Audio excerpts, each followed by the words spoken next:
Muy bienvenidos a una nueva conversación junto al Grupo de Defensa. Vamos a hablar hoy sobre un trámite mortal, tal cual. La posesión efectiva. Lamentablemente, todos, y pragmáticamente, todos algún día nos va a tocar tramitar una posesión o nos podría tocar tramitar una posesión efectiva. Ley de la vida. Estoy junto a Patricio Mesa, abogado y socio del Grupo Defensa, quien nos va a explicar este tremendo tema.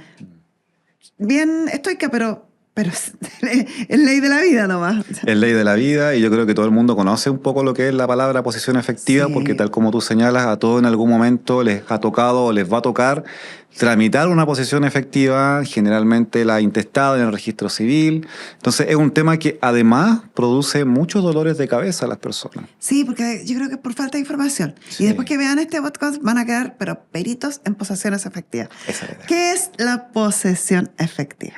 Bueno, la posesión efectiva es un procedimiento, ¿ya?, que puede ser administrativo o judicial, dependiendo si hay un testamento o no, y que busca principalmente que los herederos se les confiera la posesión justamente efectiva para poder disponer de los bienes, ¿ya?, que forman parte de la herencia, aquellos bienes que dejó la persona que falleció, obviamente al momento de fallecer. La ley les confiere a ellos, a los herederos, digo, la posesión legal de esos bienes.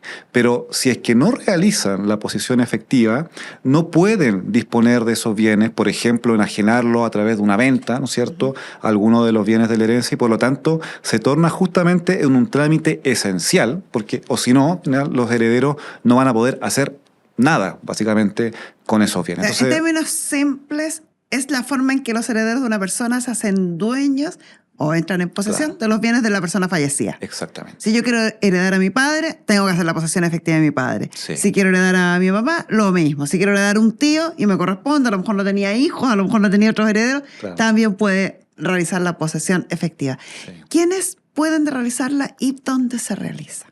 Bueno, en el caso de la posesión efectiva intestada, es decir, aquella posesión efectiva en el caso de que no exista un testamento, que el causante o la persona fallecida no haya dejado un testamento, se puede realizar en el registro civil, se debe realizar en el registro civil y por tanto es un trámite administrativo que puede realizar cualquiera de los herederos.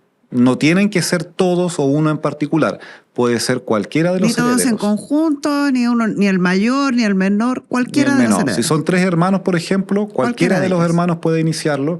Puede iniciarlo también en algún cesionario, si es que alguno de los hermanos vendió a una tercera persona, por ejemplo, o a un representante, como un abogado, por un ejemplo. abogado también podría hacerlo si es que justamente cuenta con el poder para poder realizarlo. Me surge al tiro una de las preguntas que uno más escucha. ¿Y cómo sé yo si hubo testamento o no, señor abogado? ¿Cómo puedo saber si mi papá, mi abuelo dejó testamento o no?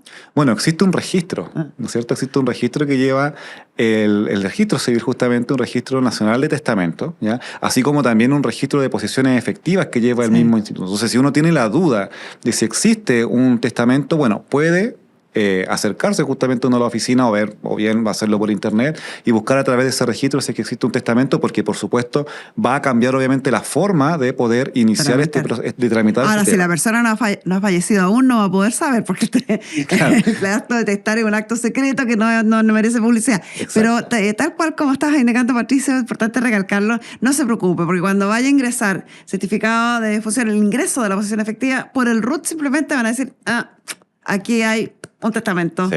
Y si hay un testamento, ya no es el trámite en el registro civil. Exacto, o sea, como es el mismo registro civil el que tiene este registro de testamento, ¿no es cierto? Si yo quiero, sin conocimiento de que hay un testamento, iniciar esta posesión efectiva, tramitarla en el registro civil, tal como tú señalas, me van a informar que existe un testamento, me van a rechazar obviamente la posesión efectiva y voy a tener que iniciarla a través de esta otra modalidad judicial que es en el Tribunal de Letras del domicilio del último domicilio del causante. De la persona fallecida. De la Y en persona ese caso fallecida. también se repite lo mismo, o sea, puede hacerlo cualquiera de los herederos, varios en conjunto, uno solo. Claro, ahí no existe, al igual que el tema administrativo en el registro civil, no existe regla. O sea, puede ser, tal como tú señalas, a través de diferentes modalidades. Si están todos de acuerdo y quieren realizarlo en conjunto, bueno, perfecto, nombran todos a un abogado en común. Un solo abogado. Y pagamos un solo abogado y él realiza toda esta tramitación que no es contenciosa y por lo tanto obviamente es solamente un trámite de alguna manera, podríamos decir, que tiene que cumplir, por supuesto, con ciertos requisitos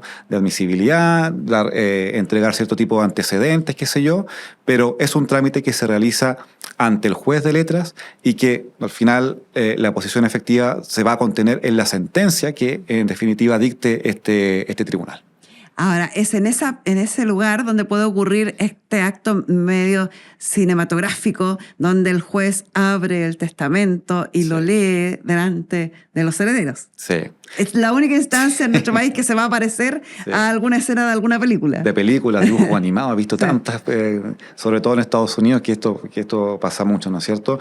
Claro, en el caso de que el testamento se haya otorgado a través de un sobre cerrado, ¿no es cierto?, que tenga que ser aperturado después, lo va a hacer justamente en esta instancia judicial en que va a ser el juez, en presencia obviamente de los herederos, el que va a leer ahí todo lo que manifestó, ¿no es cierto?, el testador en su momento en vida respecto a qué es lo que quiere hacer con sus bienes y de qué manera repartirlos también respecto de los herederos. En lo que se diferencia, sí, de las películas que hemos visto en el cine o en la televisión, es que en Chile no va a suceder esto de que se deje a uno de los herederos despojado de todo porque se peleó con el papá en último minuto y toda la herencia se la deje al amante que tenía escondida. Porque en Chile se habla que la libertad de testar es restringida. Solo tenemos un pedacito de libertad. Sí, efectivamente. Otra cosa, otro mito que sale también de las películas, que probablemente en estos países ocurre así,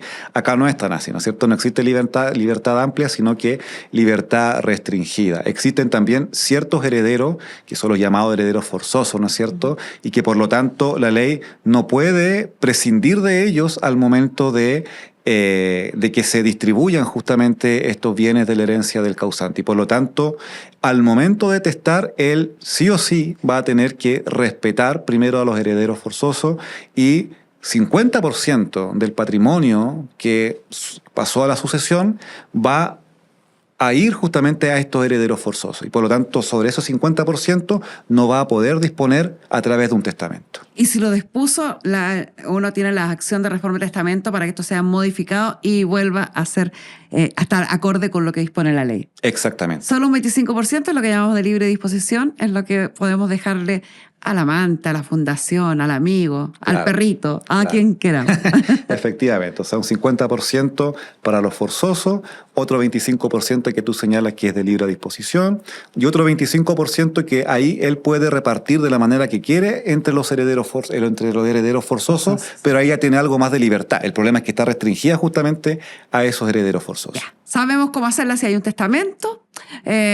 Sabemos cómo es el juicio. Vamos a necesitar un abogado, que puede ser uno o varios abogados, dependiendo de cuántos bandos hayan en la posesión entre los herederos. Y sabemos también cómo termina esto y las acciones que tenemos en caso de que no estemos de acuerdo o que el testador haya violado alguna de las disposiciones legales. Sigamos con el otro tipo, la sucesión intestada, la que el caballero o la señora no dejó testamento y esa se tramita en el registro civil. ¿Necesito abogado? ¿Puedo hacerlo sola? No se necesita abogado. De hecho, hay un tema histórico detrás porque la posición efectiva, ¿no es cierto?, antes era judicial siempre. ¿No es cierto? Y bueno, por varios motivos. Uno de esos también es para permitir justamente a las personas que no requieran justamente de un letrado, de un abogado para poder hacerlo, es que en los casos en que no exista testamento, se abrieron la posibilidad de que puedan tramitarlo administrativamente en el registro civil sin la necesidad justamente de contar con un abogado. ¿Ya? Y ahí obviamente existe este formulario que uno puede descargar o que puede pedir en la oficina del registro civil, que viene con ciertas instrucciones, qué sé yo.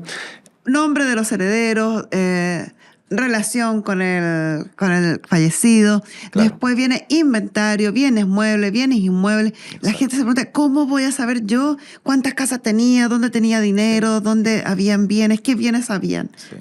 Ese es el problema al final. O sea, si bien esto fue pensado para que las personas lo puedan hacer solas, ¿ya? En la práctica lo que sucede es que se terminan enredando igual, porque las instrucciones para rellenar el formulario están. El problema es que no está, lamentablemente, el funcionario del registro civil que no cuenta con el tiempo para poder asesorar a la persona y pedirle todos los documentos necesarios, aunque tiene muy buena intención, no cuentan lamentablemente con el tiempo.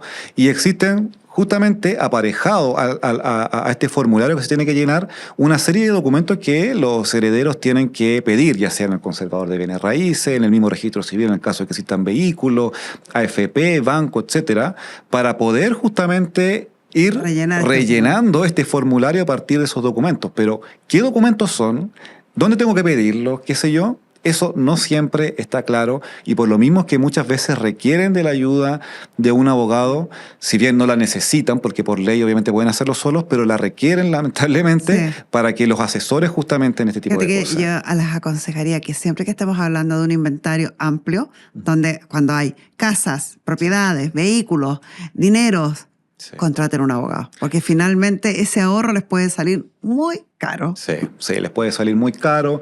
Hay situaciones, o sea, de partida, ¿por qué les puede salir caro? Porque puede que hagan todo mal, ¿no es cierto? Terminen justamente con una posición efectiva mal hecha o que se las repare, en este caso el registro civil, tengan que volver a hacerla. Hay un tema de tiempo de por medio también. O que tengan que más adelante modificarla o rectificarla porque ampliarla, qué sé yo, porque aparecieron nuevos bienes. Hay un problema con la tasación de los mismos. Hay un problema, qué sé yo, al momento también de ver el tema de los impuestos a las herencias, que también hay que hacerlo en el servicio de impuesto interno. Terminamos el procedimiento del registro civil. Vámonos entonces al impuesto a la herencia. Terminamos el procedimiento del registro civil, que como dijimos, es bastante simple, se llena bastante simple en las diligencias que implica, pero no así en la expertise que es necesaria para poder realizarlo. Claro. Llenamos este formulario en el registro civil, en el Departamento de Posesiones Efectivas, y con eso detallamos quiénes son los herederos, cuáles son los bienes, muebles o inmuebles que tiene la persona, y un casillero que yo siempre recomiendo que lo marquen. Si lo van a hacer personalmente, márquenlo con beneficio de inventario. Sí, efectivamente. En el caso... Es tremendamente importante eso. Es así un cuadradito en el... Pareciera que es como la letra chica que uno ve, que no quieren que uno alcance a leer. Eso, alguna acreedora ahí coimió al registro. Sí, y que justamente lo que permite es que la persona, frente a las deudas, porque en este formulario no solamente se rellena con los bienes, sino que también con las deudas. Con las deudas, ¿no es cierto? También. Que respondan con lo que les corresponde en el patrimonio que forma parte de la herencia y que no tengan que responder con sus bienes personales de las deudas que haya dejado, en este caso, la persona que falleció, porque puede haber y puede ocurrir que existan bienes, pero que tenga más deudas que viene. A lo mejor estoy heredando 1.000, pero él le debía 5.000. Entonces, si yo lo pongo con beneficio de inventario, esos 5.000 los van a ir a buscar a mi patrimonio. Claro. Si es con beneficio de inventario, solo pueden ir hasta lo que yo recibí. Recibí 1.000, solo hasta 1.000 pueden cobrar. Exactamente. Sí, importantísimo. Tremendo, muy importante. Sí. Ya, terminamos el registro civil. Sí. La resolución del registro civil se va ahora al servicio de impuestos internos. Sí. El temido servicio de impuestos internos. Papá Fisco, que no perdona. Papá Fisco, que no perdona, porque existe justamente en nuestra legislación, obviamente, la obligación de tener que pagar impuestos por las herencias que recibimos cuando no estamos justamente dentro del tramo exento. Sí. Ahora el tramo exento es bien amplio, para ser justa. Sí, es bastante amplio. Incluso ciertos inmuebles, yo he visto que, hay varios inmuebles que por su avalúo no les ha tocado pagar justamente impuestos. Sí, ¿ya? Y después va por tramos. Va por tramos, exactamente. Va por tramos. Pero es un trámite que hay que hacer, se puede hacer de manera...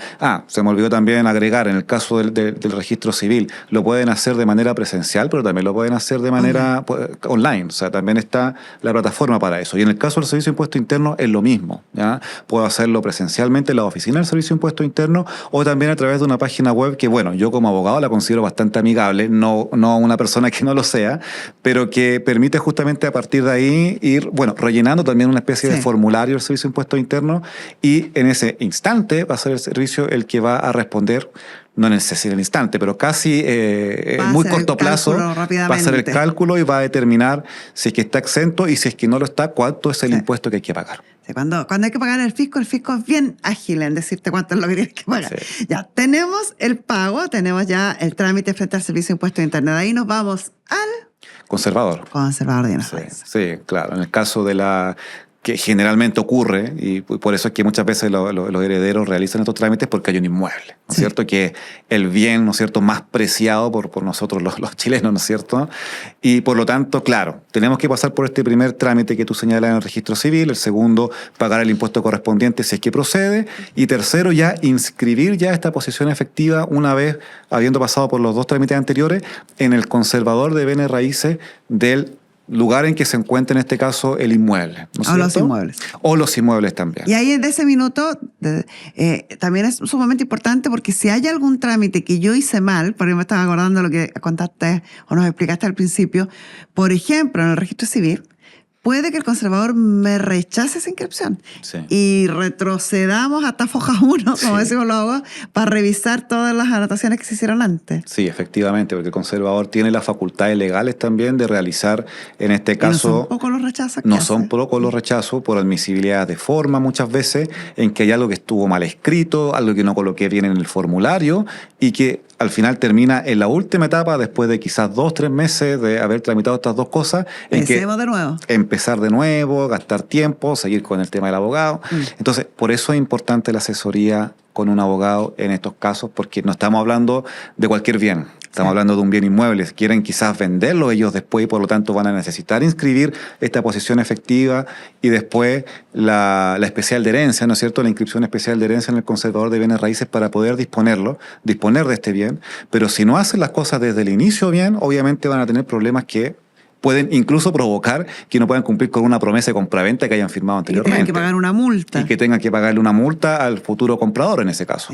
Recordemos que la posesión efectiva es el único trámite que permite que los herederos de una persona entren en posesión de los bienes que haya dejado esta persona fallecida.